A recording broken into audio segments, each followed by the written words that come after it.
Hey Tim. Hey, I've got a new work computer and it won't connect to Zoom, so Oh, to my old computer.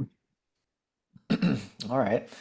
Probably need to download some drivers or who knows what. Yeah, no idea what's going on. I've uninstalled it and reinstalled. I thought I'd fixed it last week, but evidently not. So, Well, back to the tried and true then. hmm So I'm really thrilled that you suggested we go back to Jung. I haven't read him in years, as I said last time, and having spent the last couple of days digging into the collected works, I'm just re-inspired, by his wisdom and foresight, and his humility and imperfections also, yeah, and prescience. I mean, it's so relevant, particularly some of the essays that are in the Civilization and in Transition, um, volume 10 of the collected works. oh, I left my psychology shelf. If I have to run out and get it, I will. But yeah, But yeah, where to begin? Is there did we? Yeah, I mean, maybe just our own personal history with Jung's writing and when we encountered it and how it shaped us. yeah. I was actually trying to think about this the other day, and I'm not sure exactly where I first came across Jung. I mean, I can recall coming across his name a lot and knowing his name, long before I really engaged with the work. And I think it would probably be, I mean, around a decade ago, maybe. And it might have been I was getting more interested in, having come out of, I mean, I'm still an atheist, I suppose, but having come out of being a more militant sort of, scientistic type of atheist when I was a bit younger. And, I met a particular, friend, still a very close friend who I was doing my PhD with, and he was sort of challenging me on some of the, maybe received ideas that I had about religion and metaphysics and stuff. And I remember we were perhaps reading Eliade, actually. I mean, we were interested in psychedelics and um, and shamanism. And I think I got the Eliade's shamanism book. And it's somewhere in there that I sort of was like, oh, this guy Jung, he's being referred to so often. I better start reading him. And so then I just started reading him and found like immediate resonance. And one of the key things that I immediately took to heart was, well, I had been as a scientist, or someone who considered myself a kind of a scientific rationalist or something like that, which is a term my dad would always use, actually, but also someone who'd been really interested in and shaped by altered states of consciousness from a really young age. I had had to find ways of squaring those things, and one of the things that I'd come up with, really early on, was this idea that I called the legitimacy of experience, which was that I would have these experiences, and they would be, they would challenge a lot of things and be very different from perhaps what I might have expected. And I was dipping into psychedelic literature a lot and finding things there that I thought were maybe going a little bit too far.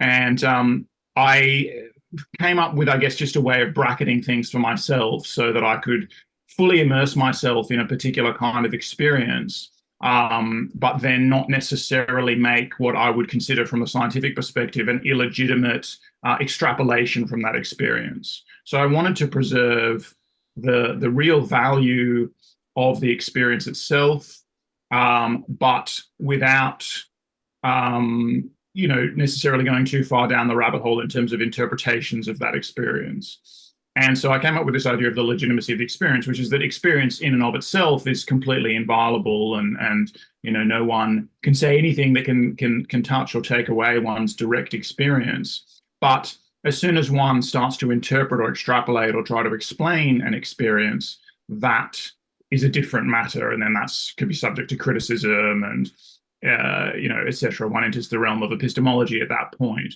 And I just found that to be kind of a foundational part of Jung's perspective, really. And I think we'll get into maybe a deeper consideration of his notion of the reality of the psyche, or psychic reality, and perhaps the way this also brought him into conflict with some thinkers, such as Martin Buber, obviously famously. Um, but that was something that I just immediately took to, and I felt like I could kind of, trust him. And I was certainly reading, Leary and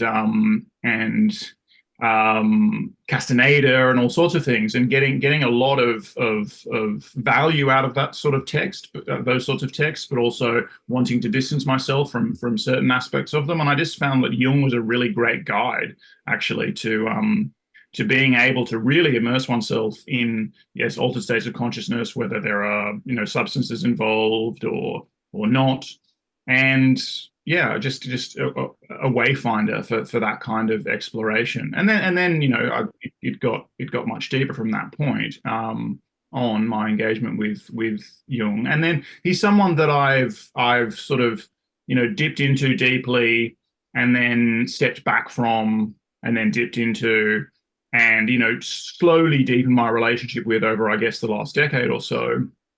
But every time I come back, and because one hears so many things about Jung, which is so superficial, right? Like his name comes up a lot, and he's name dropped by people in lots of different areas that I like to engage with, and both positively and negatively. But I find that almost everything that's said about Jung is really superficial in the extreme, whether people love him or hate him.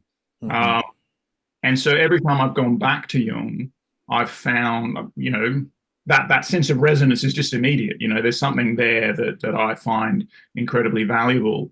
And then Hmm. also, at the beginning of the pandemic, I also started a course of Jungian analysis. So I've had analysis. It's still ongoing, even though I don't see my analyst very often anymore. But I've had now many hundreds of hours of analysis as well, and I've found that there was a period there where I thought maybe I would look to train as a Jungian analyst, because I do think there's something. This is not necessarily a uniquely Jungian thing, but I think he speaks to this in a very direct and poignant way. There's something incredibly noble and courageous about what psychotherapists do, and I've sort of also looked for a way to take. I'm big into abstraction, concepts, and obviously the science that I do, and there are translational aspects to the science that I do in pharmacology. But I've really also wanted to look for a way to sort of ground um, ground some other areas of my thought in an actual sort of positive engagement. And training as an analyst is one thing that I'd considered in that way. So initially I was thinking I'll accrue my 100 hours. You need to have 100 hours as an analyst and before you can enter training. So initially I was thinking I'll accrue my 100 hours for that purpose, and then that didn't eventuate, but I've continued accruing those hours. I mean, I've continued with the process of analysis, and I've found it to be enriching for sure. It just reminds me of a line I read in his essay. It's actually an interview, Depth Psychology and Self-Knowledge, where he says, although depth psychology is a discipline in itself, it lurks invisibly thanks to the fact of the unconscious in the background of all other disciplines. Mm. And so it does, and he meant like religious studies and anthropology and political science. And, you know, I don't know that at least in this essay, when he unpacks that a bit, he doesn't go so far as to say it's in biochemistry and, you know, He does the, elsewhere. I mean, he does elsewhere. So he is a very humble guy in many ways on a personal level, but sometimes he will make these incredibly sweeping claims as well, and I think that can be off-putting for some people. Mhm. But he will certainly say, he's a kind of phenomenologist in a way, right? And he will certainly say that because everything, what the physicist engages with is grounded in their direct experience necessarily. So, I mean, and he's quite Nietzschean in this sense as well, right? There is a psychological critique of all of the sciences. Yeah, Uh, and certainly, his collaboration with Wolfgang Pauli later in his career gave him plenty of ammunition to make claims about how immersed in the unconscious psyche even the most rigorous objective physical science is. But yeah, I mean, your story is not dissimilar from mine. I think I may have encountered Jung a little bit younger. When I think I first read him when I was 17 in AP psychology in high school. My teacher, Mr. Ennis, Kai Ennis, I'm very grateful to him for exposing me to Jung and Nietzsche and Alan Watts and others. And yeah, I was a pretty obnoxious atheist at the time, and just the sense of the psychology of religion and the role that the unconscious and the God image plays, whether or not we are consciously affirming any particular, religious faith, really caught me off guard and made me recognize the ways in which the modern, rational, secular world is in repressing this religious instinct, really only making itself unconscious of the ways in which these archetypes continue to function. And so Jung opened this window into a different way of understanding religion that has really stuck with me. And, I hadn't yet at that time gotten into psychedelics. I was a little bit of a late bloomer in that respect. But, in some of my early psychedelic experiences, definitely I unexpectedly had like the Christ archetype come up in a really powerful way, even though, Jung had opened me up to religion and spirituality in general, but I had like rushed away from Judaism and Christianity, the religions that, my parents and grandparents had steeped me in, to the East, to Buddhism, Taoism, Zen. And so when, as a 19-year-old, the first time I eat a bunch of mushrooms, to have Christ dominate the experience was very unexpected. But I think the context of Jung's psychology of religion really helped me make sense of why that happened. And then I, would go on to find out how suspicious and skeptical he was of psychedelics. That he seemed to think that like dreams and visions and symbols are a safer way of engaging with unconscious material than just thinking of like psychedelics as I think he called it a heaven sent gift that he was worried might possess a counter poison that we need to be a little bit more careful about. Yeah, I mean, I think he saw both in obviously in his own personal experience, which we know is well documented in the Black and Red books, but also in his practice. And he is the psychoanalyst of psychosis. If comparing him to, I mean, people say that about Lacan as well, but certainly we know Freud was not particularly interested in analyzing psychotics. But Jung had encountered so much of the power of unconscious contents and all of that sort of stuff. But he was certainly concerned that if people would open themselves, in a naive and unprepared manner to that sphere. He says, the sphere where the paint is made or something like that. He basically says, as you say, you get enough of this. Like if you're attuned to it, you get enough of this in daily life. And that every realization that you bring back from the other side, so to speak, from an encounter with the numinous has a corresponding responsibility associated with it. So you have to, so he's really a great thinker of integration in this sense, which is, something that, is increasingly emphasized and needs to be emphasized in the discourse, the current discourse surrounding psychedelics. But he's basically saying, yeah, you could definitely learn a lot this way. But if everything you learn is going to come associated with work that you have to do to integrate that. And so don't be in such a rush to inflict the burden of all this integration work onto yourself. Right. You may not be ready for it. Yeah. Mm. Yeah, exactly. And I think Jung has come back. I mean, his popularity has always sort of been there as a kind of important countercultural figure that I do recall being in my undergraduate days, studying cognitive science and taking a couple of psychology courses, developmental psychology and personality, and all these different courses where I was hoping there might be some Jung because I had been reading him on my own. And he was mentioned once in a textbook, basically saying, if you thought Freud was crazy, wait till you get a load of this guy. Yeah, right. Yeah. And so there's not much room for Jungian perspectives in mainstream psychology or psychiatry, even though you know depth psychology and Jungian psychoanalysis is huge and continues to be a really vibrant school that's I think doing a lot of interesting and important work and helping people and but there's also this caricatured view and people are rather dismissive and some people even have this I think I don't know like a hatred that and they lean on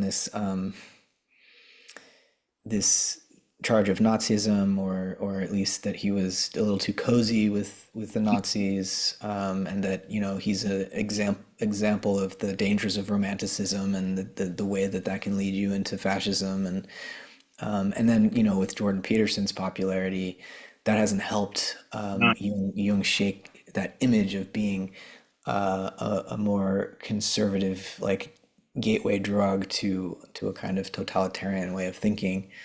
Hmm. And so I know we wanted to talk about Martin Buber's criticisms of Jung along these lines too, much earlier. Is that where we want to go next, or? Oh, I think maybe just lay out a few of the issues in Jung reception. Mm-hmm. Like it's a very very high level overview, and then we can explore any of them in more depth. I mean, so I think that there are a bunch of issues for sure. I mean, and just to respond to what you're saying, and maybe also just emphasize something that we've already said. I strongly get the feeling that most people who talk about Jung haven't read a lot of Jung, and there is a great deal of Jung to read, right? And like the collected works is pretty massive, and he's not entirely consistent, but he is publishing across 60 years. Not necessarily entirely consistent within a given period, though, and he's not particularly summarizable, or at least there's something huge that's like if you summarize Jung conceptually, you're going to be missing a huge amount of what's there in Jung if you're engaging with him directly. Mm-hmm. And I think this is a really big part of the problem. And perhaps, we do have to say that part of the issue is Jung himself and the way that he presented himself, and the way that he spoke about his ideas. But he does have his justifications for that. He did not want to be summarizable. In fact, he thought being summarizable would be dangerous. And I think in that depth psychology and self-knowledge thing, he's asked about whether there are any general principles. Mm-hmm. And one of Jung's big constant refrains is that you must not enter the encounter with the other. And of course, he speaks often to psychotherapists and to clinicians. So he's speaking about, first and foremost, the psychotherapeutic encounter. But that must not be first and foremost mediated through a set of general principles that you're clinging tightly to. The whole idea when you're actually encountering some other person is to get all of that out of the way and open yourself. And he says, he speaks beautifully and eloquently about making the whole of your personality available such that, and having as expansive a personality as possible, Mm-hmm. such that whatever needs to be elicited by the encounter is available for elicitation, because it's not blocked. You're not going to assimilate whatever the patient in the most acute set of circumstances, but really this applies to any kind of relationship, right? You're not going to be assimilating that to some set of dogmas, to some set of principles. So he's very, very clear about this. And we talked about a number of the things. I mentioned a number of things that would be good for you to read. This week. But one thing I didn't say is that I normally tell everybody, and I said this to Kate, um, if you want one thing of Jung to read The Practice of Psychotherapy, right? Mm. Because you have to read Jung method first. That's my claim, right? It's don't be thinking about synchronicity and archetypes and psychoid and all of this stuff. Be thinking about that, but remember when you're reading Jung to read him from his methodological standpoint first. And that may limit him in many. It does limit him in many ways. He's not a complete. He doesn't give us a clear ontology. He's not a complete thinker in that sense. But there are reasons, which we'll get into, I think, why he doesn't give us that. And so that's one of the barriers to the Jung reception, is that he's just not summarizable, or you're not going to do him any justice if you summarize him in terms of some of the principles that he deploys. And of course, he has a big conceptual framework, and it's very famous, for better or worse, some of the things that he elaborates. But that's not Jung, that's that. Or he also says, this is my conceptual framework that I need to have such a thing in order to, do my scientific researches, but that's what I have come up with. It might be helpful for you, but you're better off coming up with your own set of principles that are true to the experiences and encounters that you have. And always remember, when you're in an actual encounter, like, it's one thing to be doing scientific research. It's one thing to be doing and he talks about himself as a scientist and an empiricist a lot. It's one thing to be doing all this comparative work that he feels, history of religion, history of philosophy, that he feels is really crucial, that anyone trying to grapple with the psyche must have that depth of understanding to draw upon. It's one thing to do all of that, but when you're actually in an encounter, it's all relational. It's all about getting all of that out of the way. And this is, by the way, why, and I said I was going to give a broad overview, and there are a few other things about the reception that I'll get to after you respond, but this is why that some of the characterization of the exchange with him, between him and Buber, and people saying, Buber is the thinker is the relational thinker, and Jung is the conceptual thinker. It's like, no, that's not Jung at all. Jung is first and foremost a relational thinker. He's a thinker of the encounter. All the conceptual stuff comes secondary for Jung. Yeah, that's exactly what I was going to say. That Buber seems worried that Jung's focus on these universal, archetypal, collective unconscious influences prevents him from seeing the unique individuality of each person, which is, as you've been saying, exactly the opposite of his methodology. And that, he says, he says in his reply to Buber, he says, I very much doubt whether our conception of a thing is identical with the nature of the thing itself. And this for very obvious scientific reasons, he says. And if you read the Red Book, you can see how earlier in his career, his own unconscious took him to task for imagining that the psyche could be objectified, right? Or could be explained in terms of some general set of categories and processes and so on, right? And so he nearly loses his own mind, being confronted with the way in which his prior approach had been overly conceptual, and I think really learns why he's resistant to giving general principles firsthand, like at a deep personal level. Like he really took that to heart, I think, as a result of his own encounter with madness, and really seeing the uncanniness and the the deep chthonic forces of the psyche, making it very clear to him that you're not going to understand this in an objectifying scientific way.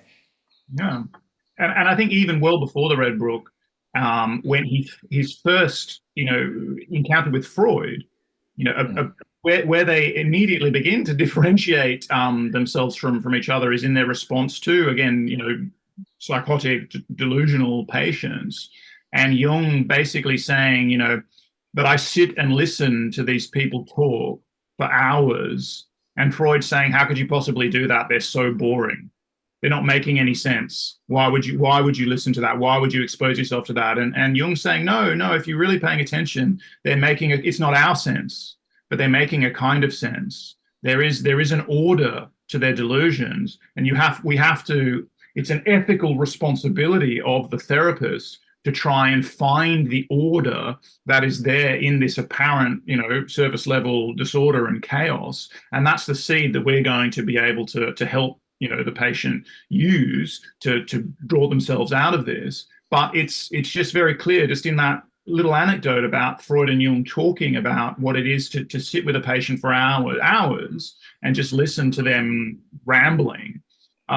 He was always encounter first. And again, we it's hard for us, it's hard for Buber probably, it's hard for most people to appreciate, like when Jung was, younger than you and I are now, considerably younger, and he was at the Bergholzli and working, the institute, and working with Bloiler, and they were doing the work that would come, Bloiler would codify the notion of schizophrenia and everything, but he was spending all day, every day with people suffering from very severe mental pathologies and just giving them time and space to talk. And those kinds of experiences are going to shape you, right? Most of us don't have that range of experience. And again, I think you're absolutely right that he as a psychotherapist, as a psychiatrist, and he, someone who's interested in scientific research, again, since pre-Freud, but also when he's getting into the psychoanalytic system with Freud, he, of course, has this strong tendency towards conceptualization and towards the building of framework. And of course, he's got his whole typology. He does a lot of conceptual work. Mm-hmm. But I think he does have, he would talk about himself having kind of two personalities, or two souls even.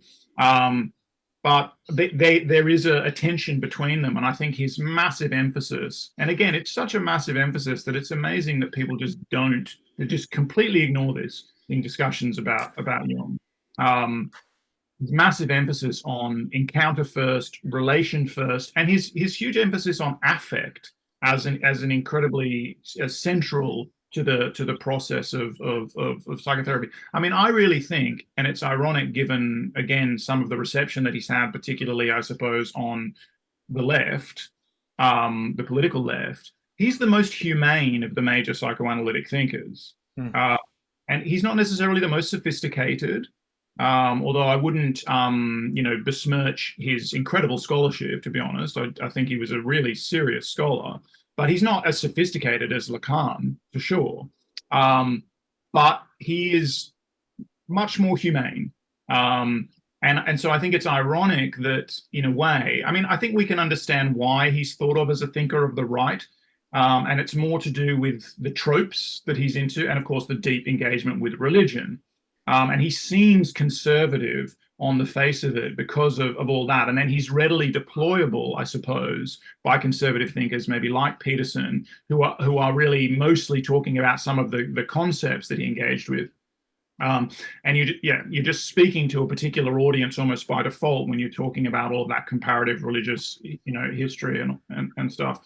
But yeah, like Peterson's clean your room trope, while right behind him is this catastrophe. It's a Jungian sentiment. Like I shared a quote earlier today from after the catastrophe where, Jung will say, an inner transformation is infinitely more important than political and social reforms, which are all valueless in the hands of people who are not at one with themselves, right? And so this sense that unless individuals can take responsibility for their own growth and development and confront their own shadows, no political reform is going to resolve anything, right? And for people on the progressive left, their immediate response to that, and it's partially my own sense, like, well, there's another side to that, which is, not all of us are, so the social arena is such that some people start out with lower economic socioeconomic status, and so for them for you to say to someone born in the ghetto, like, well, claw yourself out of there, like, yes, and we can do some political work to even the playing field a little bit, right?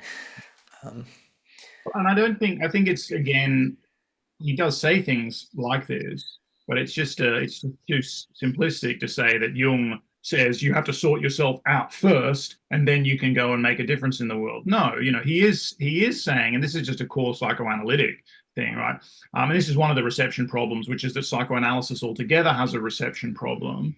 Um, and Freud actually puts it really lucidly in it's a late essay, An Obstacle in the Path of Psychoanalysis, something like that, where he basically says the central message of psychoanalysis is the ego is not master in its own home, and that will never be a popular message.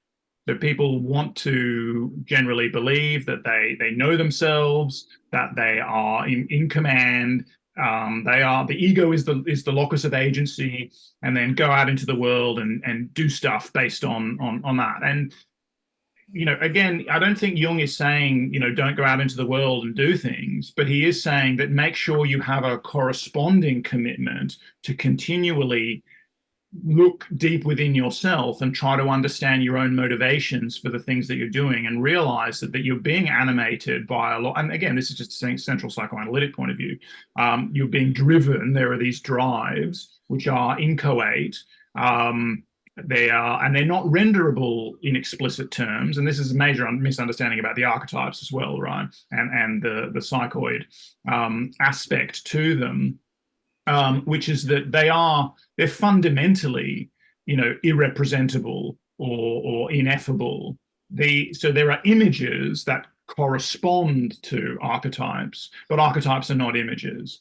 Archetypes are more like, dispositions, propensities, pattern memories. So Jung will talk about the yucca moth. So he talks about instinct in this context as well. The yucca moth will encounter the yucca plant for the first time in its life, right after undergoing metamorphosis from a caterpillar, and it knows what to do. It knows how to enter into relation with the yucca moth, because the encounter with the yucca moth elicits a pattern memory, and so the yucca moth starts to act out the appropriate kind of behavior in that context. And that's what an archetype is. It's something it's a pattern, a deep pattern of behavior that's built in. It's the philopsyche, so to speak, as Bloiler says, but it's something that's built in by a deep evolutionary history, and that is elicited by a certain encounter in the world, but it is not direct,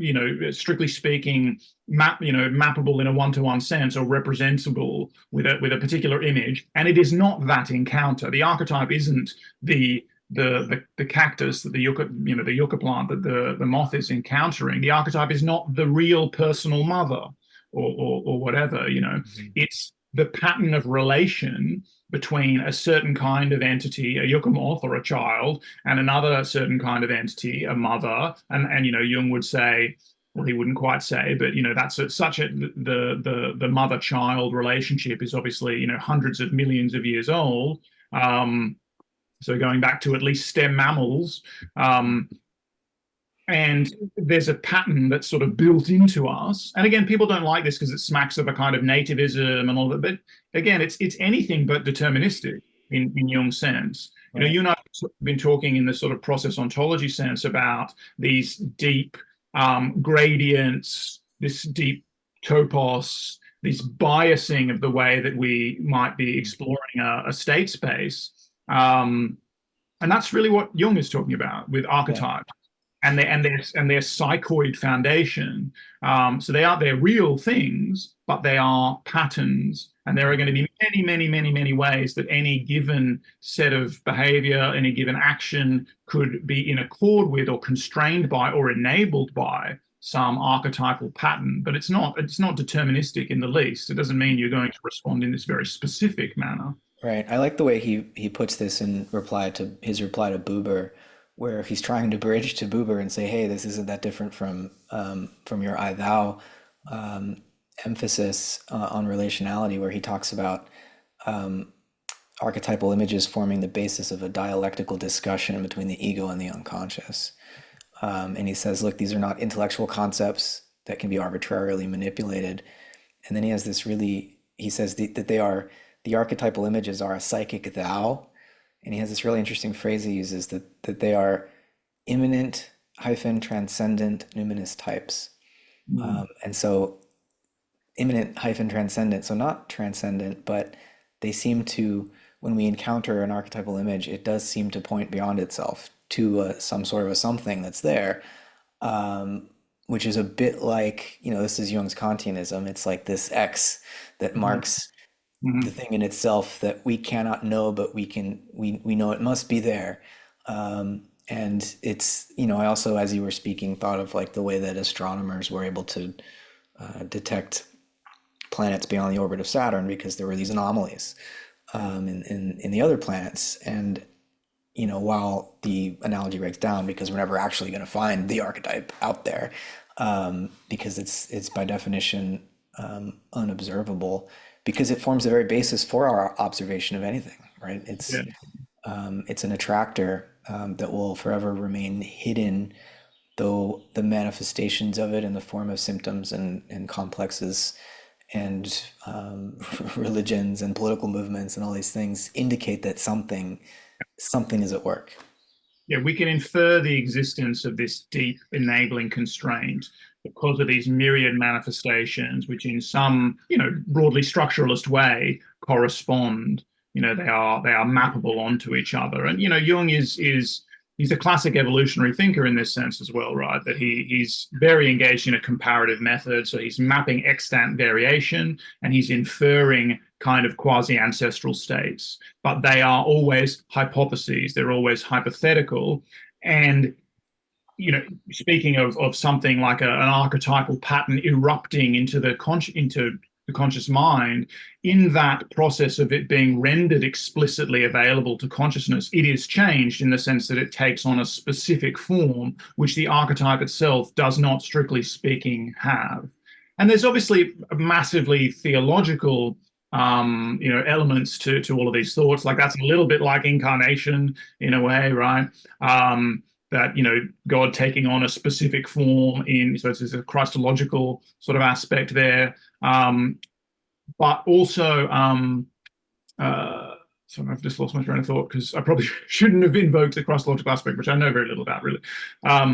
But he's also always invoking and very clearly in that passage that you read from the reply to Buber, a kind of negative theology, right? And that's something that where you say it's his Kantianism, and this is something that's in Kant, obviously in a big way, but he is saying that these ultimate things, or like God himself, or itself, or themselves, simply is not amenable to reduction to any specific set of statements, even to any specific experience, any image, any description, any of that. So I think he's true to the kind of via negativa, negative theology school of thinking. And in a way, I find that to be a more authentic. And again, I'm certainly not a traditionally religious person, but I find that in a way to be more authentic to the experience of God or the numinous. And what Jung means by the numinous, and he takes us over from Otto, is something autonomous. Basically, is something dynamic and autonomous. It's actually a kind of animist view in a way. It's animating principle that is beyond us and beyond the ego in particular, but nonetheless animates us, imbues us with a certain kind of organismal agency. I've got a long quote about animism I want to share at some point later. Cool. That comes up in the After the Catastrophe essay. Nice. Yeah. So we'll get there. So to go back to this problem of reception as well, because maybe we'll also get to the psychoid thing and the connection there with embryology, which is really interesting. But the reception issue. So there's a psychoanalytic reception issue in general. Then there's an issue of Jung's, intentional kind of irreducibility or resistance to summarization. So those are specific problems. Then there's the psychoanalytic infighting issue. So particularly, in certain spheres, say Freud and then maybe Lacan are considered to be the psychoanalytic thinkers to follow, and they have a lot to offer. I'm not partisan at all. I actually really like all these guys, but there's a discrediting of Jung narrative, which partly goes back to his break with Freud, within the psychoanalytic world, just as there's a discrediting of Freud narrative that you see on the Jungian side of things as well. And you really have to actually read these guys directly. You can't get your Freud from the Jungians, and you can't get your Jung from the Freudians. But that's another issue with reception. There's this funny thing that happens with Jung, which again you see in this Buber debate, but there are a bunch of people, certainly people who consider themselves more scientific, maybe people who consider themselves more left-wing as well, who think that Jung is this sort of reificatory, essentialist in many ways. Then you have people who are maybe more traditionally religious in particular, who think that he's far too deflationary and reductionist. So that's an interesting thing there. But there's possibly an issue with, well, I think there's definitely an issue from my standpoint with the New Age adoption of Jung, which is actually a positive reificationary adoption. So there again, similarly to the people who dismiss him, they are ignoring his epistemological and methodological exhortations, which are throughout his work, to not to basically reify these things, not to concretize these things, not to hold on to them too tightly, to see them as hypotheses and heuristics. So there's that problem, and that further discredits him, of course, in the views of people who find that whole movement problematic. Which I'm amongst them, even though there's I don't want to dustbin it all. There's some good stuff there. Yeah. And then of course, there's the problem which you've already referenced as well of the alleged anti-Semitism and alleged ties to the Nazi Party, which is a very complex and sensitive issue that we can definitely go into. It would require a whole 2-hour session to go through the nitty gritty, but it's something I can give a broad overview of as well. Yeah. Yeah. Just the New Age appropriation of Jung, I encounter quite a few, let's call them synchronicity junkies, in Northern California here, where the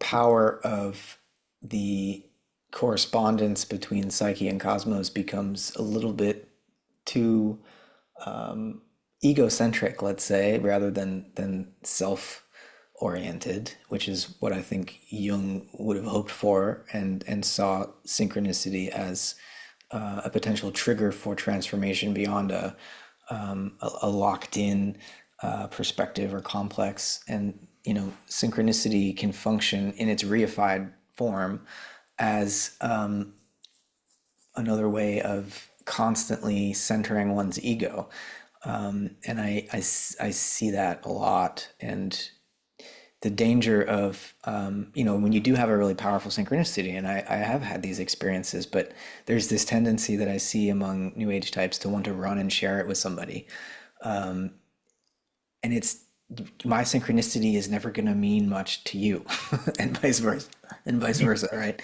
But it's like this need to feel like, I don't know, that the universe cares about you, and to find the signs of that everywhere. That The universe has your back. Right.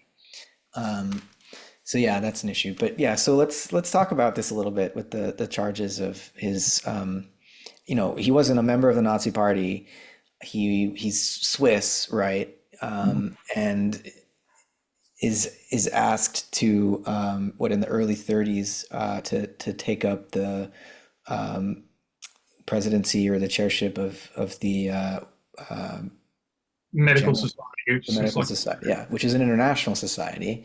Yeah, well, yeah, it has its national chapters, and then it becomes so there's a specific history with him just becoming the chairman of the international branch of it, which is where it starts getting problematic straight away, right? Yeah. I think he joins in like 28 or something, and Apparently, it's always intended that he would become the chairman, and he's looking for an institutional home at that time. He's out of the International Psychoanalytic Association because of the break with Freud, and he's been sort of, for quite some, like for a decade or more at that point, he's been, pretty independent, although he certainly has his school around him. He has Sure. many followers that went with him after the break from Freud, many of whom are Jewish, by the way, which is probably key, a key to thinking about here. But he joins in 1928. In 1933, he's still not yet chairman, and the then chairman, Kretschmer or something, I can't remember his name, but he organizes this huge symposium where the three keynote speakers, there's thousands of people going to attend apparently, and the three keynote speakers are Jung, Freud, and Adler. And these are the three great, independent schools of psychoanalysis at that point, because Adler has also broken with Freud over, again, a difference of emphasis. And, Adler is famous for his emphasis on the adaptive conflict, which I also find to be a really useful way of framing some of these psychoanalytic issues. Anyway, so there's this huge symposium, and then Hitler, becomes the chancellor in 33. And these, anti-Semitic policies become, enforced straight away. And this huge psychoanalytic meeting of the Medical Society for Psychotherapy with these three great psychoanalyst speakers, two of whom are Jewish, is, of course, immediately cancelled. And Kretschmer, if that's his name, sorry if it's not, it's something like that, the then chairman steps down.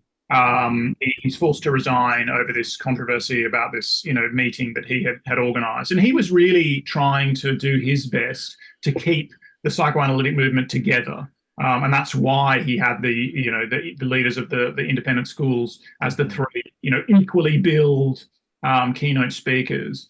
Anyway, so Jung is actually, he's already I didn't mention, he's the vice chairman or whatever at this point. So he just automatically becomes the chair.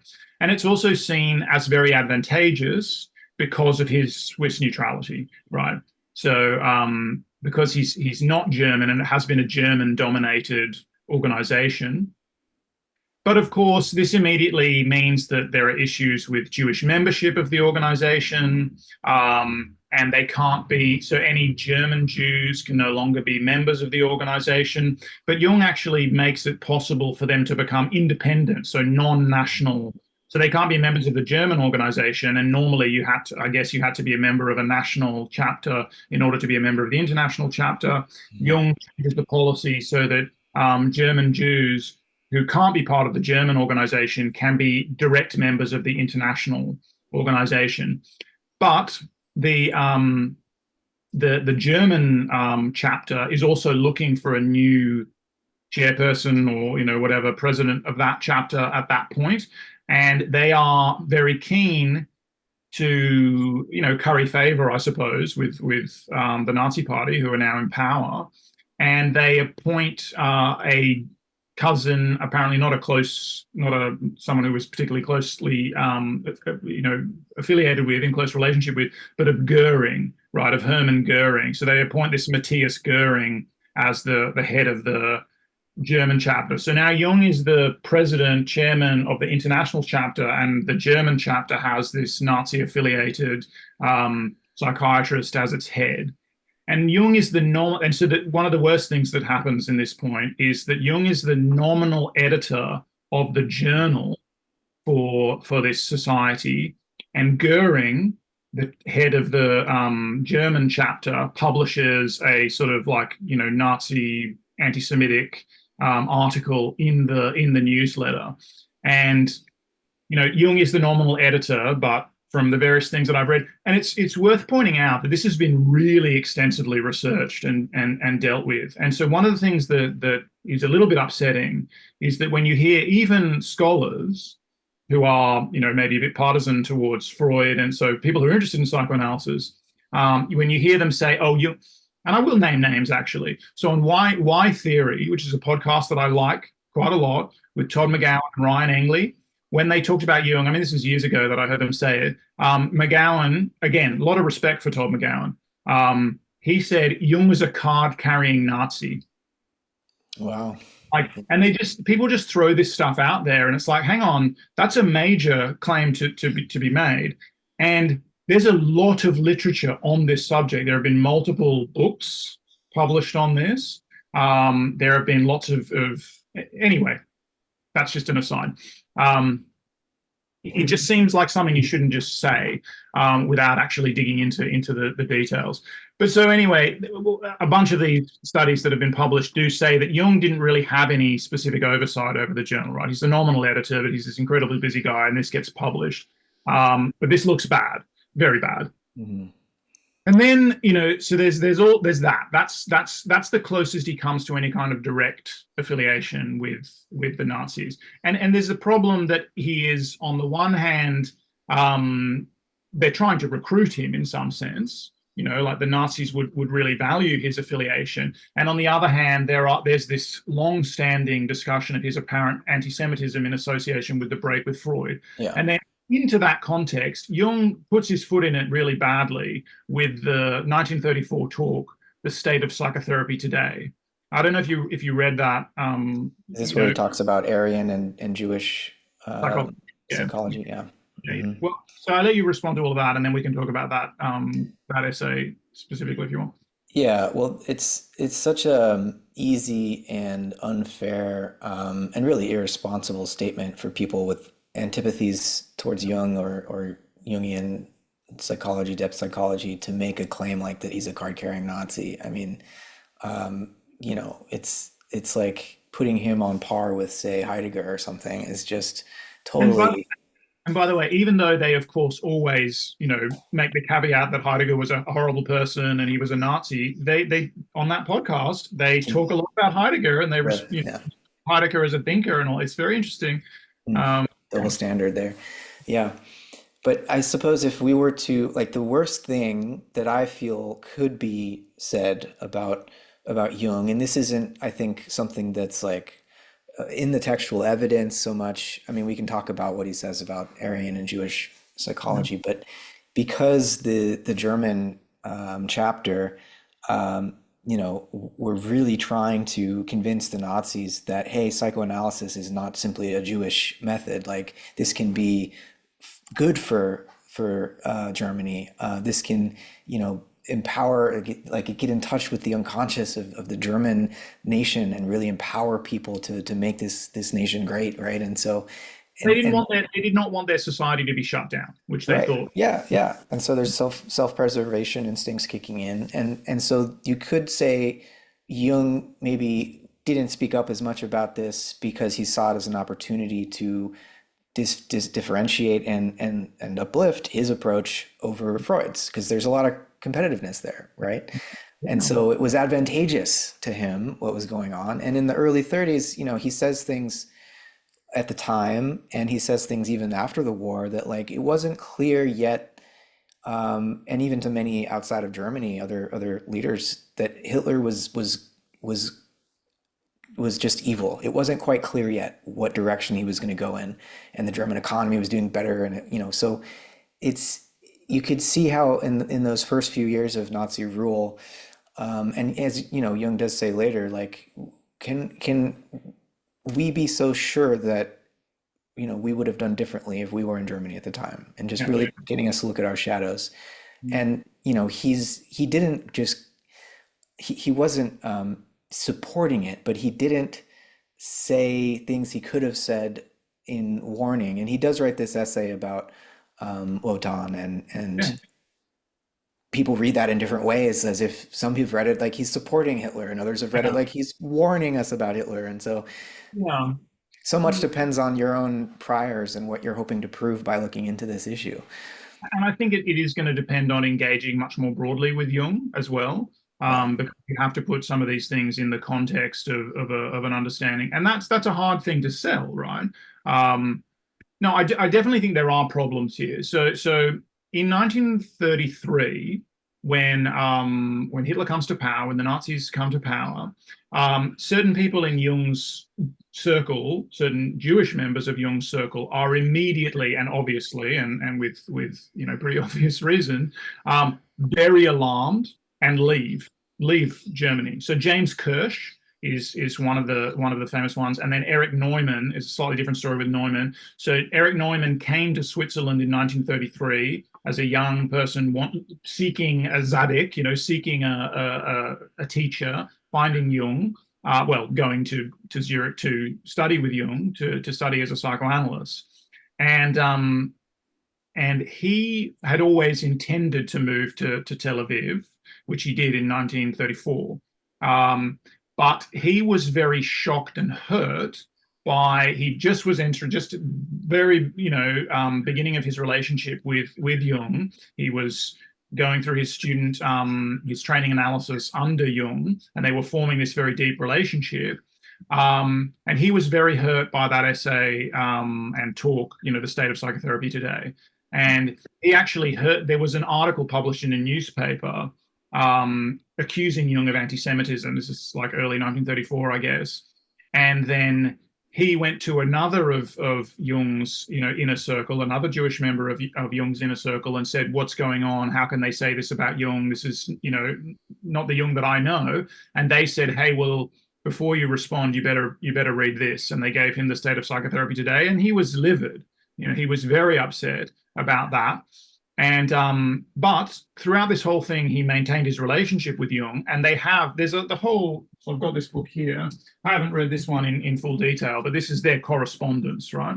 Neumann correspondence. The whole thing is published, and they after Neumann has moved to Tel Aviv, they continue to have it out in a kind of intense but scholarly manner. And by all accounts, Neumann was a very, very strong and fiery personality, as was James Kirsch. So James Kirsch is a member of Jung's inner circle, also Jewish, and Kirsch is very upset with Jung that certainly about that article, but also even before that, I think Jung said, "Don't leave, James. Don't leave. Just see how it plays out. We don't know how it's going to be. So don't overreact." I think, he basically said that, Kirsch was buying into the hysteria of the time or something like that. Don't overreact. Let's see how it goes. You stay here. And Kirsch was like, "Hell no, I'm getting out of here. And you don't understand because you're not directly threatened. You don't understand." And so there's this period of time in the sort of, early to mid 30s there, where Jung is at odds with some of his closest disciples who are Jewish and have fled the Nazi Party to Tel Aviv. And the thing is, they all continue to maintain this contact, and they all sort of make it up. They all are able to work through their differences. And again, the Jung-Kirsch correspondence is completely published. There's an article by James Kirsch's son talking about whether or not Jung was an anti-Semite and saying that he wasn't on a personal level. Right. Yeah.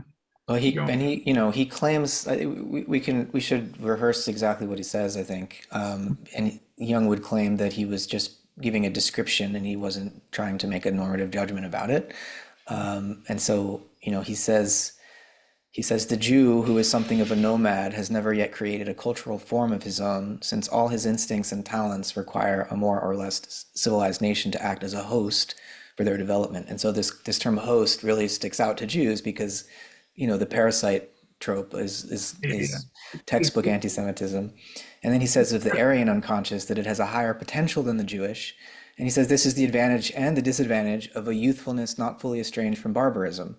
And this connects to his essay on Wotan and the sense in which the German psyche is very close to the unconscious. And he'll also talk about the intense, the distance of the polarity of in the German psyche, leading it to be more prone to hysteria, and looks at Hitler as a hysteric like par excellence. And so the German psyche for Jung is always is in this intense battle to reconcile the opposites, and so is constantly wavering from one extreme to the other. And then the last thing he says is the fact that we have our own psychology, that our unconscious is not Jewish but Germanic, Teutonic, was completely forgotten by Freud. And so there are some anti-Semitic tropes in there, but it's not like he's, saying that the Aryan or the German unconscious is closer to barbarism. He's letting each side kind of have it a little bit. Yeah, But there's clearly a way in which he felt very comfortable giving this talk and this article being published for a German audience, right? And just playing right into that anti-Semitic climate, you yeah. know?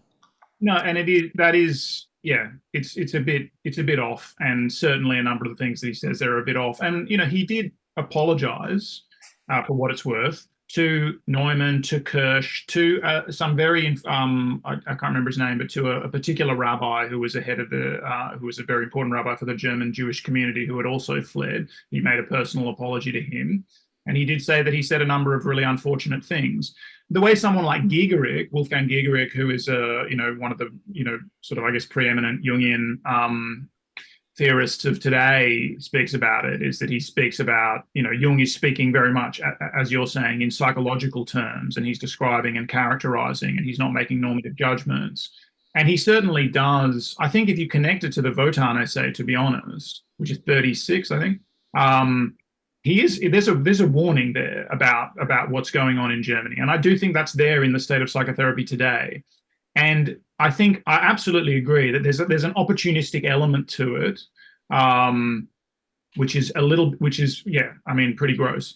It makes me think of Igor Stravinsky, and when Stravinsky was listed, when Stravinsky's works were banned by the Nazi Party. And during a period of time in Stravinsky's life where he wasn't making any royalties from his early Russian works, which were the most performed pieces of his, and he wasn't doing that because the Russians weren't signatories to copyright conventions.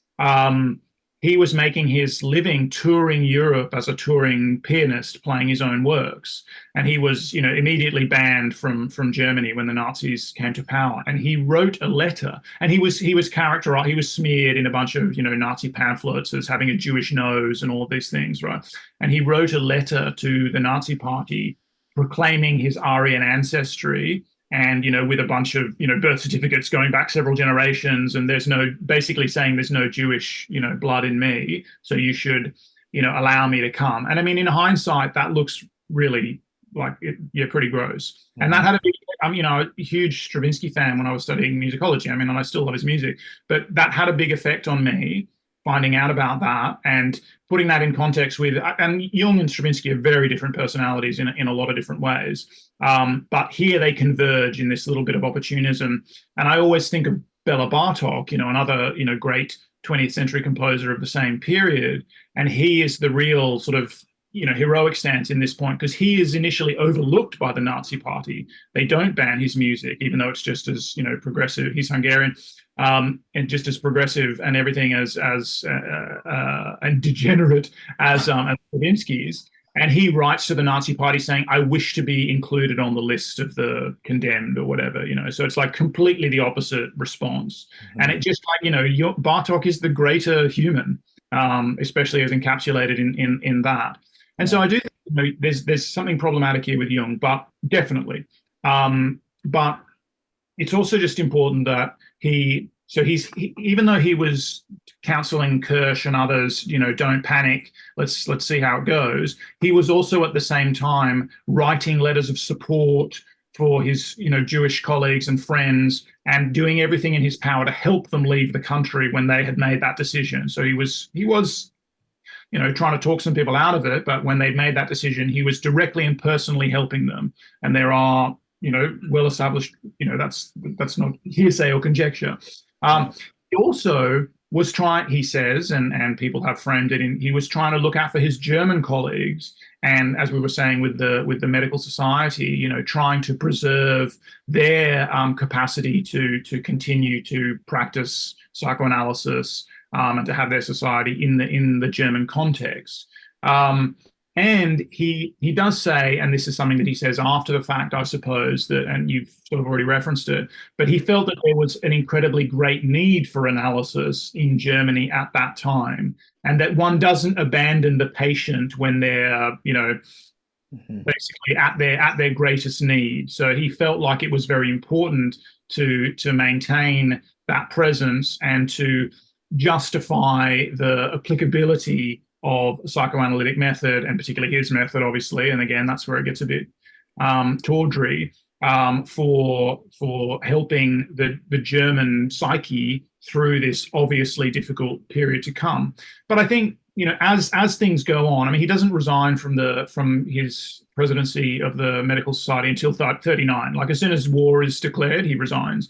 Um, but as things go on, and through Wotan and things that he's saying in the later 30s, and certainly through the war, it would be hard, like from the beginning of the war, it would be hard to find a more vociferous condemnation of Hitler and of the German psyche in general. And remembering this is all even while people like Chamberlain and stuff are still well, in the late 30s anyway, before the war, are thinking about, like, Jung. He definitely made some serious missteps right at the early point, but I don't think they were, again, I don't think they were necessarily indicative of his actual anti-Semitism. And again, many different studies have suggested that they were not. Hmm. Um, but also, he's not at all shy of, well, diagnosing the whole German populace as under the throes of a kind of psychopathy. Right. Uh, No, he says literally a hurricane has broken loose in Germany, in 36, right? And so he's very well aware of this mass psychosis, which is beginning to unfold. And, the things that he says are so prescient and remain relevant today. Like, he says the life of nations is a great rushing river, which is utterly beyond human control. All human control comes to an end when the individual is caught in a mass movement. Then the archetypes begin to function. Individuals are then sucked like dry leaves into the roaring whirlwind. And he gives a wonderful definition of archetypes in this essay too. He says archetypes are like riverbeds which dry up when the water deserts them, but which it can find again at any time, right? And so Wotan was this dried riverbed, but you know, after the First World War and the German psyche feels so belittled and put down and blamed, right? Hitler steps into that and Jung says gets possessed by this Norse god that's lying dormant in the German psyche. And all of a sudden, everyone in Germany is back on their feet and going to work and the country's come back to life again. And that's why initially it felt like this might be a good thing. And very quickly, the scapegoating begins, and Jung can see that this is about to go sideways. But even so, at the end of this Wotan essay, he says we who stand outside judge the Germans far too much as if they were responsible agents, but perhaps it would be nearer the truth to regard them also as victims of a kind of demonic possession by the unconscious. yeah. I mean, he's such a potent and lucid and poetic, as you just read, but thinker of the collective. Hmm. That's why he's so relevant today, I think. And it's also why it's just so funny when people think of him as an individualist. Yes, he's very concerned that the individual take responsibility, and he's always talking about the importance of the individualist. And he's also got a kind of ethical nominalism in his approach to the individual or to the particular in the psychotherapeutic context. And that's what suspending, judgment and ensuring that one isn't under the grips of any kind of dogma or set of general principles is all about. It's all about being, present for what's unique right in front of you. So he's a great thinker of the individual, but he's a great, or the particular, but he's a great thinker of the collective as well. And I mean, these two things are always in dialogue or in dialectic in his thought, Hmm. and really misrepresented to the extent that we emphasize one to the exclusion of the other when we speak about him. So, if you'll allow me, I'd love to share a passage from the 1945 essay After the Catastrophe, Please, yeah.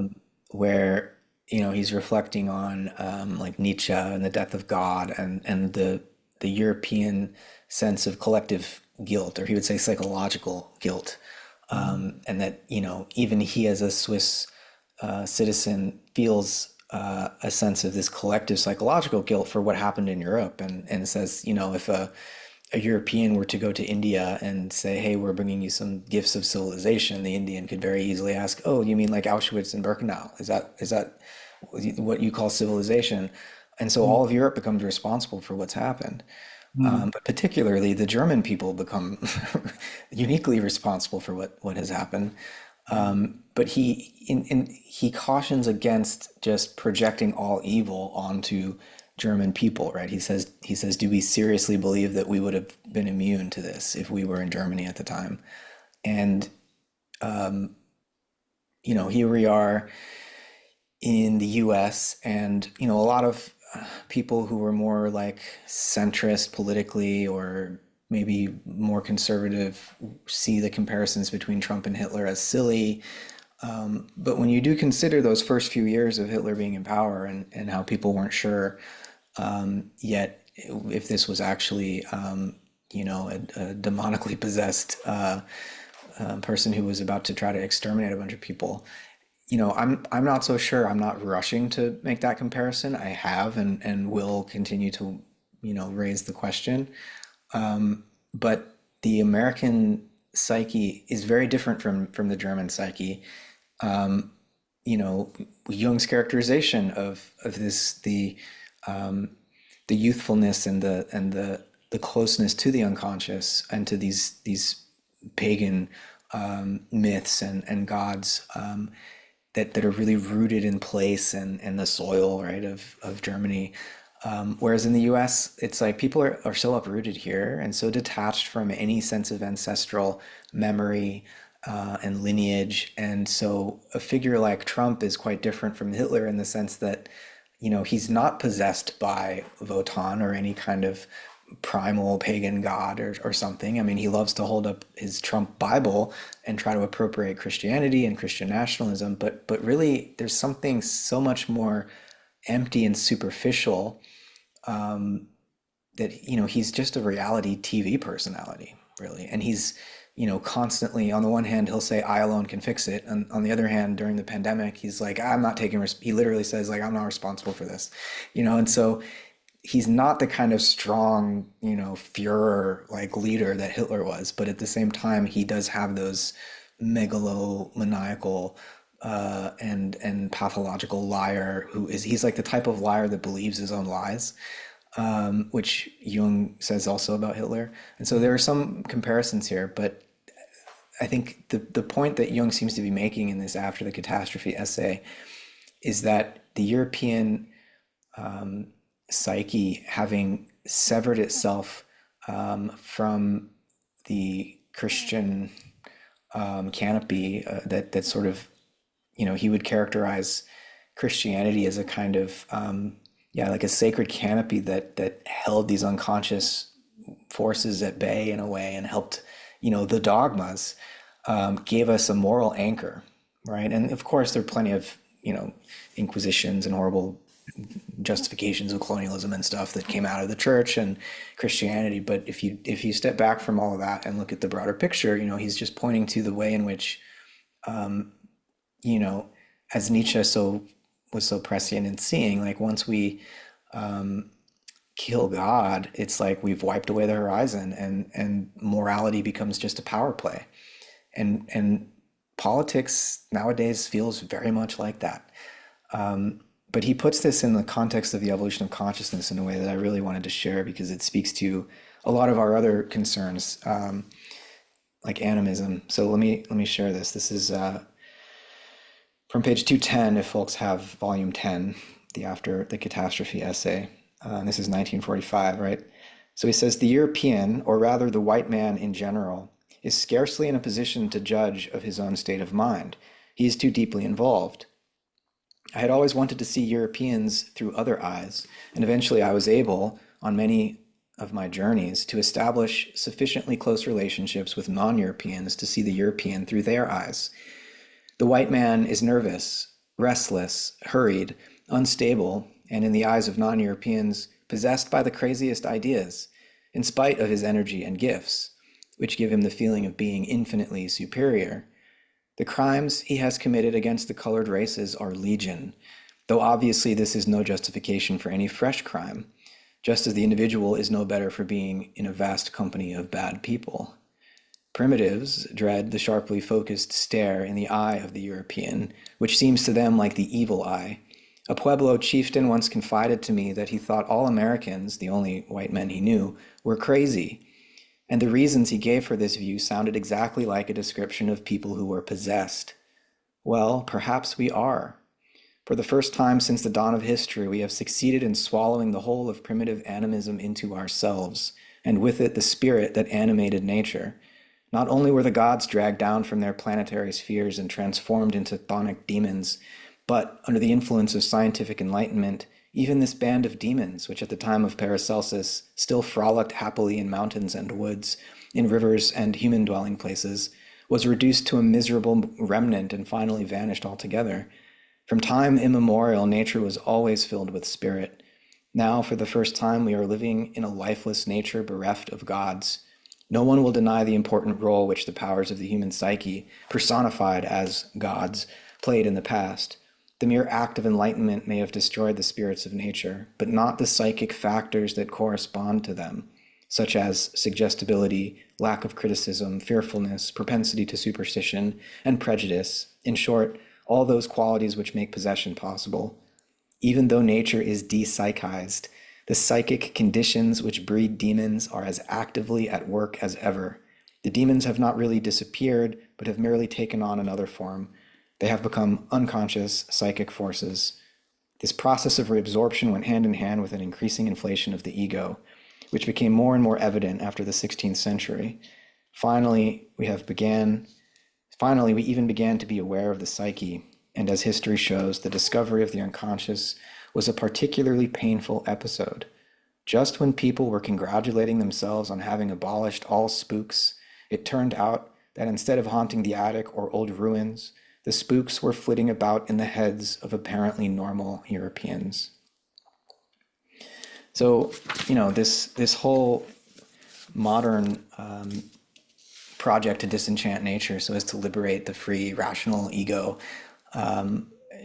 has come back to bite us in the 20th century. Is this giant crater that shows the hubris, the result of the hubris of that project, right? And I don't know that much has changed in the 21st century. That project continues to be the conscious rationalization for geopolitics, economics, and everything that we're doing. And so I'm quite worried, and rereading some of these essays has made me even more worried about this trajectory, because we haven't heeded Nietzsche's or Jung's warning at all, seemingly. Yeah, no, there's so much there. I mean, one of the things that was coming to mind when you were reading some of that is that he will talk in a number of places about how the scientifically minded or the modern mind will encounter someone under the in the grips of possession or suffering from delusion, and imagine that there's some physiological organic disturbance is responsible for this. Mm-hmm. And if there's whatever the truth of that, the religious person or the pre-modern person would say that this person was possessed by a demon, and that whatever the merits of the scientific or modern perspective, the latter is actually closer to the truth. And that if one really wants to engage with this psychologically, one has to kind of put it in that sort of framing. But I think it's therefore also really important to emphasize that Jung is never really advocating some kind of atavistic return to some prior. He doesn't think that that's possible or even desirable. He thinks that the gains in consciousness are hard won and have many benefits, but that we are simply struggling to come to terms with them and to have a response to them, having lost the accumulated wisdom of such an extended period of cultural evolution. So yeah, I think that's just an important thing to emphasize, because a lot of people do imagine Jung as a kind of atavistic thinker, which again, I don't think he is. No, but he does seem to have at least a heightened sensitivity to and receptivity to the unconscious that's uncharacteristic of the modern rational ego, you know? And Yeah, well, absolutely. But I think he would also say, and again, there might be something we would want to push back on in some of this, but he would also say that, he would say primitives, and we don't particularly like that term these days, but primal people. primal people or pre-modern people, um, their psyches are less differentiated. So they don't, it's not that they have this contact with the unconscious that someone like Jung is trying to help patients to render certain things explicit so that they can enter into a relationship with them and thereby, integrate and continue to grow. He would say that the pre-modern people are more immersed in that. So they don't have the same tensions that come from the differentiation, essentially. Right. Uh, Yeah, this is where Owen Barfield's terms become really helpful. In his book Saving the Appearances, he talks about original participation, which would be a kind of participation mystique, which Jung also references. Levy Brule, right? Yeah. And then Barfield says we had to go through this period of differentiation and even alienation to then consciously re-engage with the interiority or the animism, the animacy of nature through what he calls final participation. Sometimes he characterizes this as romanticism come of age. And so there's a maturation there where it's not just being reabsorbed into the womb of nature, where because of that lack of differentiation, it's as though, and Barfield draws a lot on Rudolf Steiner here, and Steiner would characterize these earlier periods of primal humanity, pre-modern humanity, as kind of the difference between thought and perception was less pronounced or even not there, and so it was as if our thoughts were being introjected into us from the surrounding world, right? As if the world was thinking through us. And in the modern period, we have a very different relationship to our perceptual world, which feels cut off entirely from our world of thought, right? And you get this strong sense of dualism that Descartes codifies, and it gets hypostasized into a metaphysics. And but it's not just a metaphysical hypothesis; it's a experience that modern people have, feeling alienated from the world, as though nature is just this mute, dead stuff out there that abides by these abstract laws, and that all of life, and as Jung says, all the animacy of the natural world just got sequestered within the human ego. yeah. And incidentally, I should say, Steiner is another one who often gets called an anti-Semite and a proto-fascist, and he dies in 1925. And it's a very similar. They knew of each other, Jung and Steiner, and actually lived in Switzerland together,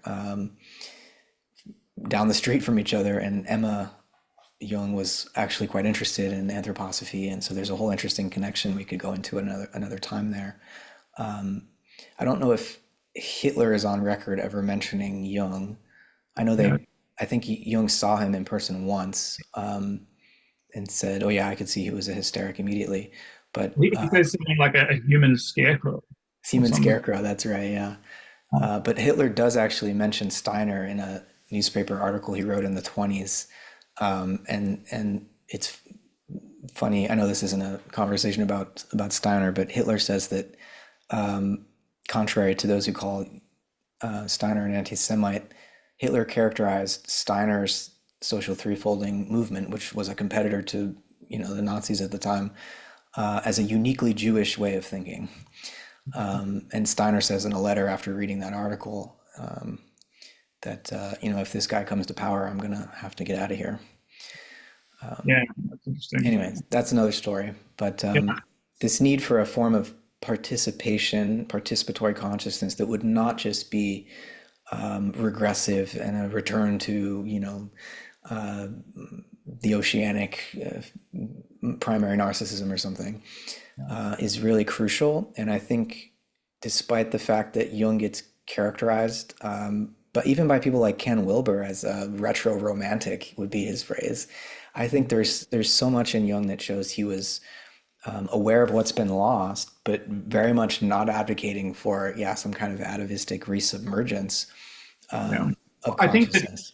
because in a way he's saying that what happens when the modern mind undergoes that kind of resubmergence is kind of, Hitler is the quintessence of that kind of phenomenon. It's the possession by Exactly. archetypal pattern, and this is an incredibly dangerous thing.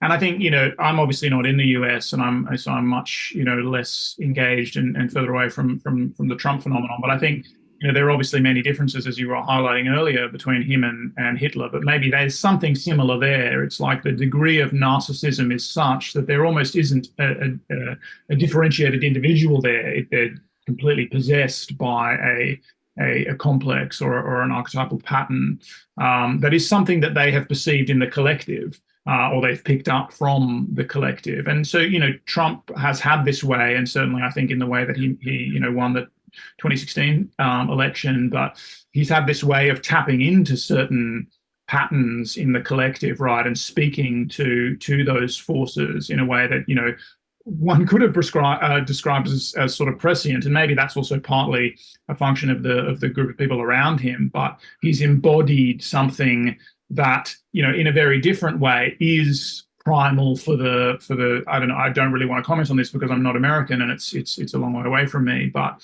Hmm. there are interesting analogies there anyway. And so yeah, if you've read that Jung interview, Jung diagnoses the dictators. That's where he, which is well worth reading. Which is collected in the C.G. Jung Speaks book of interviews. But that's, I think, where he refers to Hitler as a human scarecrow. And he just says that, when you get up close to the man, you can see that there's really nothing inside, like he's completely possessed. There is no differentiated psyche there. There's no capacity to reflect, basically. So Yeah. in some sense, that's what happens when in a modern, post-industrial context, someone is resubmerged into and identifies completely with these otherwise, usually differentiated unconscious forces. And some of what you were saying there about Steiner also reminds me just of which I have tended to think of as a pretty Jungian book is Julian Jaynes, Origin of Consciousness and the Breakdown of the Bicameral Mind. Um, yeah, but to go into the animism thing for a moment, I mean, in a slightly different way, I think it's interesting to talk about this notion of the psychoid, and this comes up in the conversation that you just referred me to a couple of days ago with Viveki and Zevi and Guy Sengstock. And that was an interesting chat, and I was particularly grateful for Zevi's contributions to it. I did feel that there was quite a bit of some of the things we've been talking about in terms of talking past major points in Jung's thought, and in particular characterizing Buber as the thinker of pistis, and Jung of gnosis. I think is really missing that fundamental exhortation that Jung constantly makes. We discussed at the beginning, and the fact that Jung is fundamentally really a relational thinker. But one thing that did come up there is this notion of the psychoid as a kind of late idea in Jung. And I don't think he starts using that term until relatively late, until the late 40s anyway. So a bit before he that letter to Buber, which is 53, I think. But it's very much in keeping with the way that he's been thinking about the unconscious throughout his career, I think. And given that the term goes back to Bloiler, who Jung was working with prior to Freud, and also then to Hans Dreich, the very influential embryologist. And I just bring this up because I think that there's an interesting connection here between our other conversations on process ontology. And Jung, yes, doesn't give us an explicit ontology really, and we haven't really got into this use of psychic reality and bracketing that he is very insistent upon, but he basically he doesn't want to articulate a systematic ontology or metaphysics because again he thinks that would then constitute the kind of principle that would get in between him and the direct encounter with the patient, which is obviously how he spends a great deal of his time and the ethical responsibility that he has taken on for himself. So he does see this not being an ontologist, so to speak, as an ethical responsibility that he's assuming. But he does, of course, have an implicit ontology, and it's very evolutionary and very process oriented. And it's not insignificant that he retrospectively takes up this term, the psychoid, to describe basically to describe the collective unconscious and the archetypes, that sometimes I think he mixes up maybe transcendent and transcendental, but that transcendent or transcendental reality, which we're as certain of its existence as we are of ourselves, he says. He's absolutely not an anti-realist. He's never he's never saying that there's nothing beyond the psyche. He's just saying that we don't have direct access to anything except through the psyche, and that, again, that should come with a certain epistemological limitation. So that's where he is pretty Kantian. But when he speaks about this psychoid nature of the unconscious, and also of reality kind of prior to the differentiation of psyche and matter, he's thinking there, I think, the very ancient thought that we've talked about quite often, which we can liken to, elements of Anaximander's apeiron, but of course, Heraclitus's flux. And certainly Jung is, often approvingly references Heraclitus often. And then again, he's very influenced by Nietzsche, who also speaks about Heraclitus often. But the way Dreich, if I'm jumping all over the place a little bit, but the way this embryologist who first coins the term psychoid uses it is essentially to refer to the active principle that animates the embryo, according to what Rouillère, who takes a lot from Dreich, will later refer to as themes. So it's this indeterminate activity or indefinite activity. And again, thinking about the way we were talking about unconscious earlier on and archetypes, they are indefinite, they are animate, they are animating. And one of the challenges, of course, with coming to an explicit awareness of the specific manifestations of archetypal patterns and the so-called integration of them, is that if we don't have that awareness, we'll be animated by them all the more strongly. And that's, again, the kind of core gloss that Jung puts on the psychoanalytic treatment of the unconscious in general, is that we need to render these patterns that are animating us explicit, so that we are not simply under their, they are not the agents that animate us, and while we simply delude ourselves into thinking that we are the ones, like he's not a determinist, and he has a very important place for the will in his philosophy, for a kind of free will, but he thinks that that's a function of consciousness, like one has to become aware of these animating forces. But so Dreisch's psychoid is the indeterminate, indefinite animating principle that animates the embryo. For Bloiler, it's also all of the memories, all of the physiological patterns, etc., that are characteristic both of the phylopsyche, so that's kind of the collective unconscious, and the psyche of the individual. Everything that is not, Bloiler would say, the higher cortical functions that we typically associate with psychic activity or with consciousness specifically.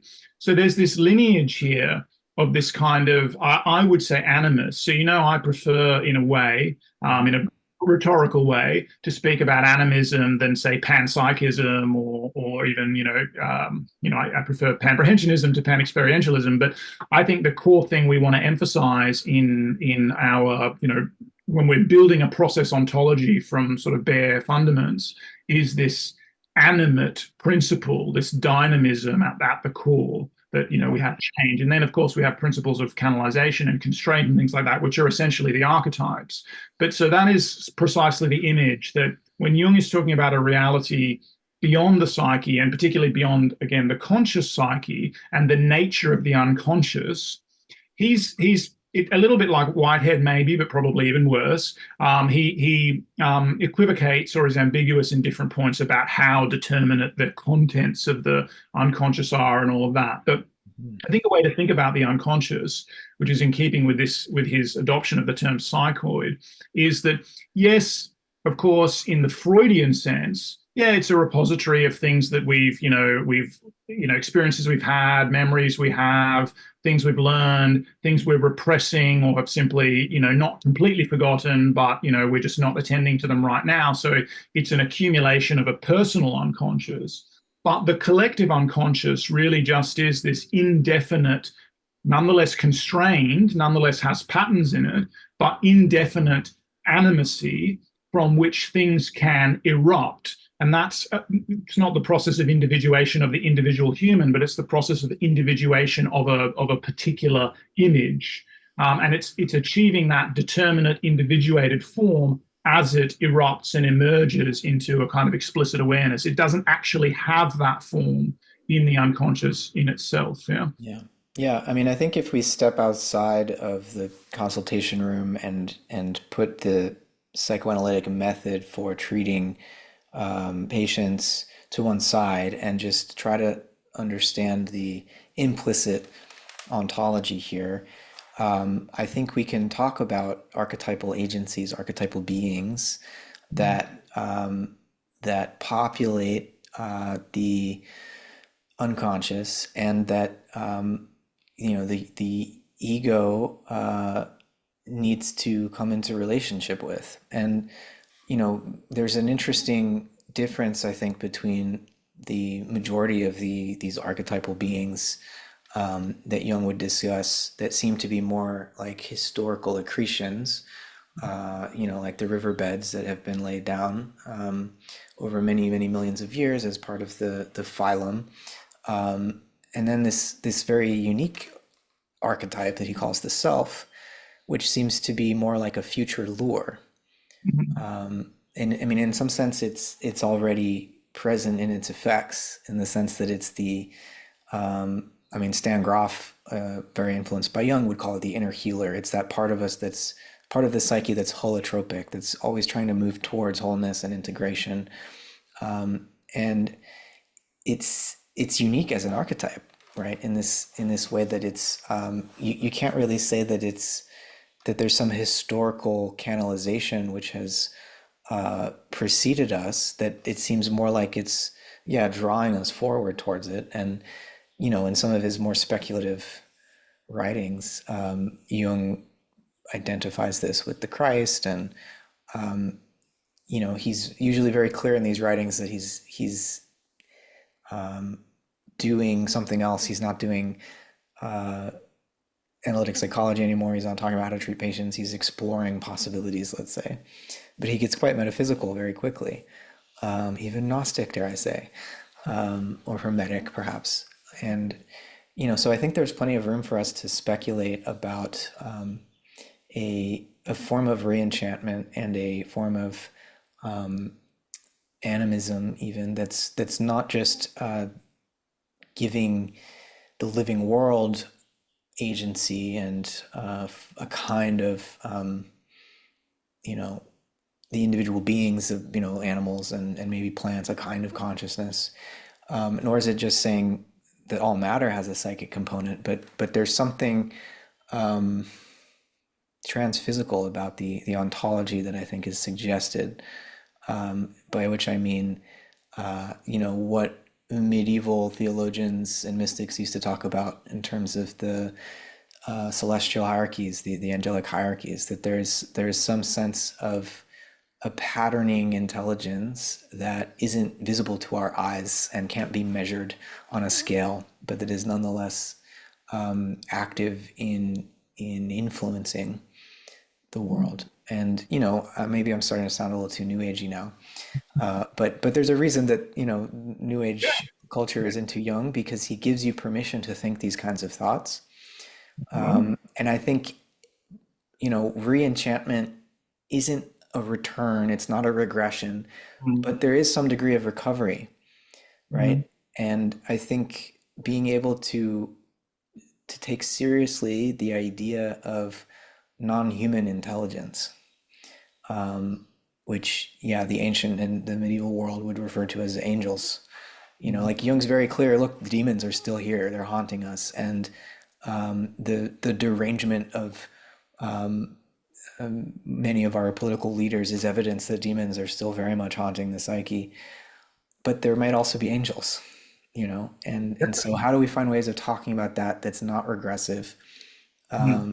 And that it's, of course, it's speculative, but it's also got a psychological evidentiary basis. Like there's reasons to think this way about the nature of reality because it might help us avert catastrophe.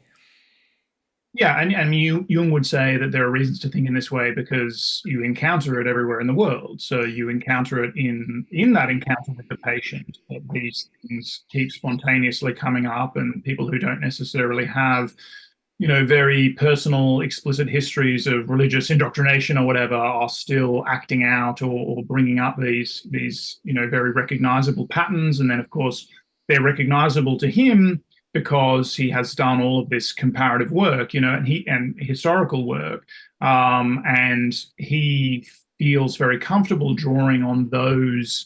Um, I don't want to minimize it when I say something like model or schematism, but those frameworks, because he's just been immersed in them. I mean, not only was his father a pastor, and that's partly why he has his own very personal break with religious dogma at a young age, but he's reading Greek from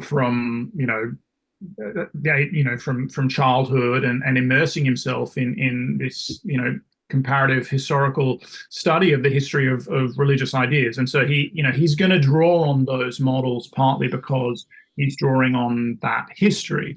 And he also and he thinks that they are the best available ways of thinking these things through, of articulating these things. But he also feels comfortable in drawing upon those things, partly because he has pointed out many times that the difference between the quote unquote metaphysical way of drawing upon these and the psychological way of drawing upon these. And that's why whenever he's challenged about it, he goes back to saying, don't forget I'm a psychologist, right? I Right. am investigating psychic reality, and these are manifest real patterns in the psyche, and that is how I am treating them.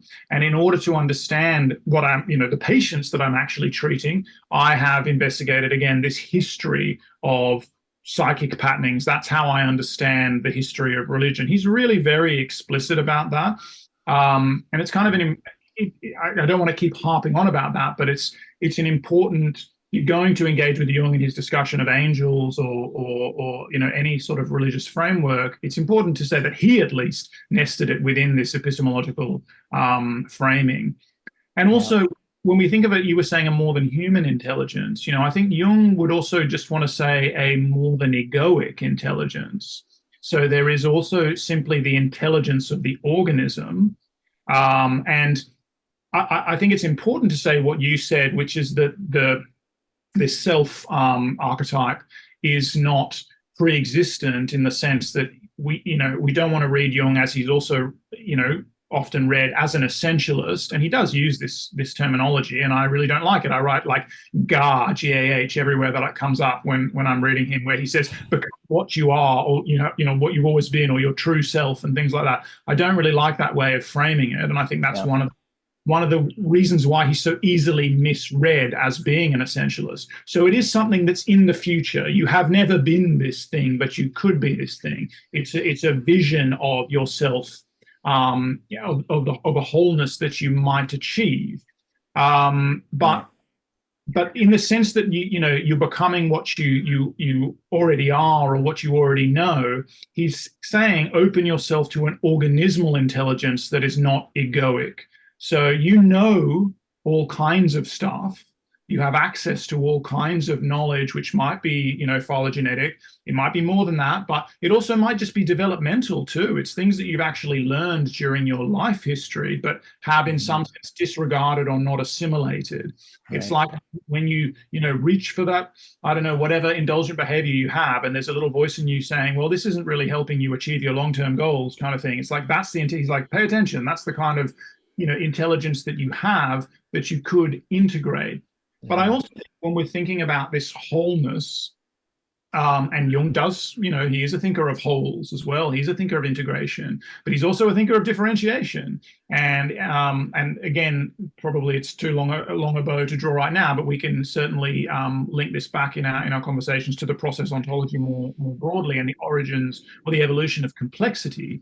But he draws a lot on the alchemical view of salve and coagula, right? So come apart, come together, differentiate, integrate. And this is it's obviously a dialectical idea as well, but and it'd be really nice to actually read a quote that Jung has on Hegel in a moment, maybe coming as we come Oh, to the the end. ravings of a lunatic and a Yeah, is it ravings of a madman in a lunatic asylum, I think is something like what he says.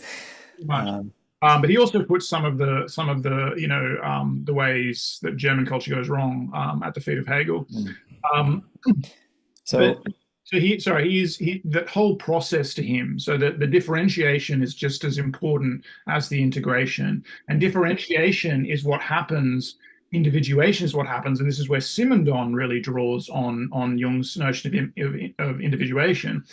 Differentiation is actually what happens as these archetypal tensions and pre-individual patterns, which are indefinite, as they take definite forms in their emergence into explicit awareness. That's actually a process of differentiation. It's a process of taking on a determinate form, and then you've got these differentiated aspects that subsequently need to be integrated again. But I think it's important to note, and it ties into his epistemology again. Jung is a serious fallibilist, right? And this is another thing that I like about Whitehead, as you know, and there are tendencies in Whitehead, or Peirce for that matter. A lot of these, it's the Jamesian pragmatist influence on both of them. Yeah, yeah. Well, I mean, partly, or it's the Peircean influence on James, and sure. then, but these process evolutionary thinkers, they often are easily construed as thinkers of wholeness or integration. And Jung even has Peirce even has his crystal at the end of time, which is like, things are evolving towards a greater sense of coherence and togetherness.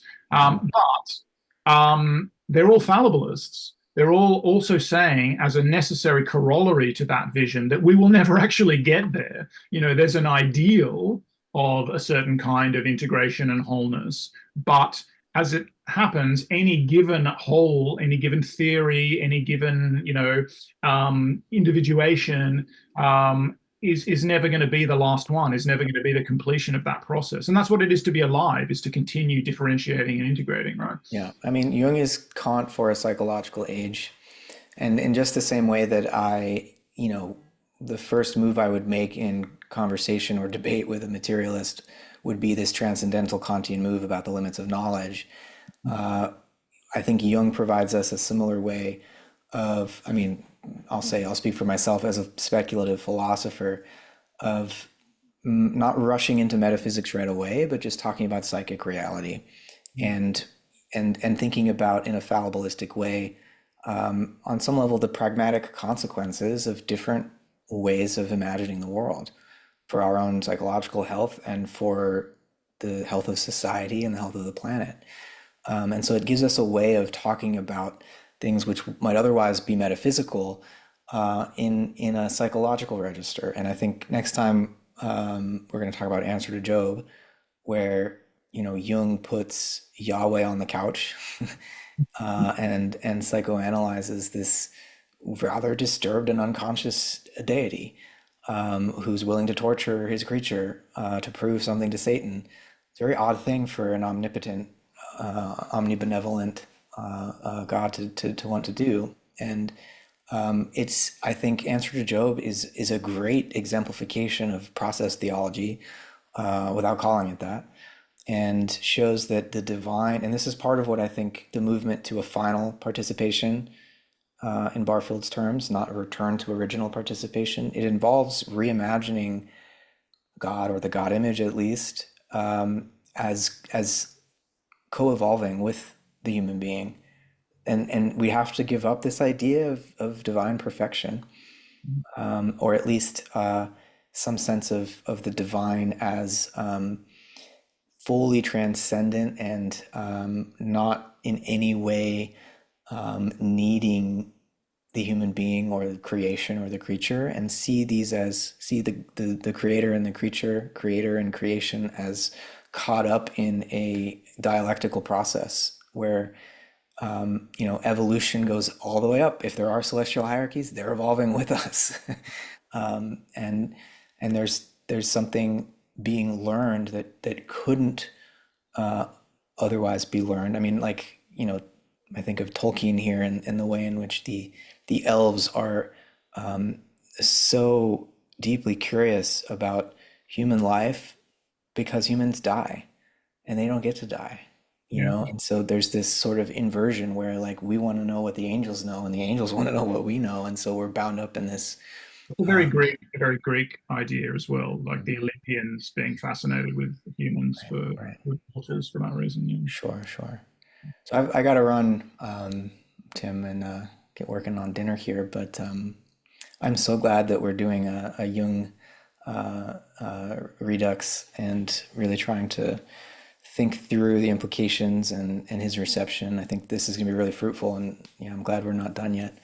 Yeah, no, fantastic, man. I think, really last thing to say, just in response to that as well, is that by psychologizing these religious images, Jung isn't intending to reduce them or reduce their significance or anything like that. Quite the contrary. He's very, Yeah, very clear about that. He's a real enemy of the nothing buttery, which is essentially a kind of eliminative reductionism. And he actually thinks that we can enter into a more, living, present, experiential relationship with these, whatever we're calling them, images and our inheritance in some way, if we suspend our need to lock into some strict sort of literalist metaphysical interpretation of them. And of course, I consider myself, in the sense that I engage with philosophy, a speculative philosopher as well, obviously. And I mean, I'm in our other conversation, I'm advocating for why we need a realist ontology to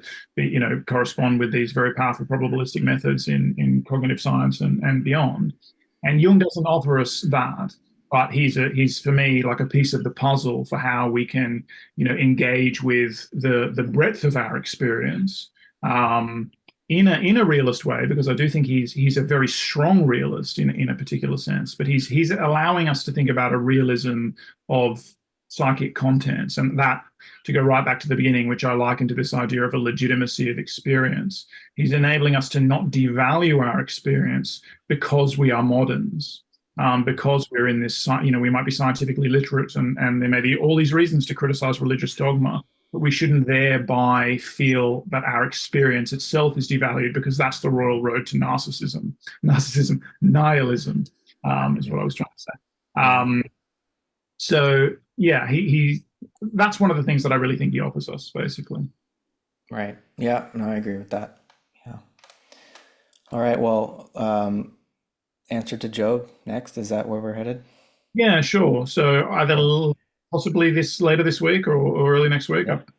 Yeah. Yeah. Are you not traveling? Not this week. Yeah, everyone's sick, and I'm pretty sick as well. Not I haven't, it's not as bad for me as it is for the Yeah, others yet. didn't show. Didn't show.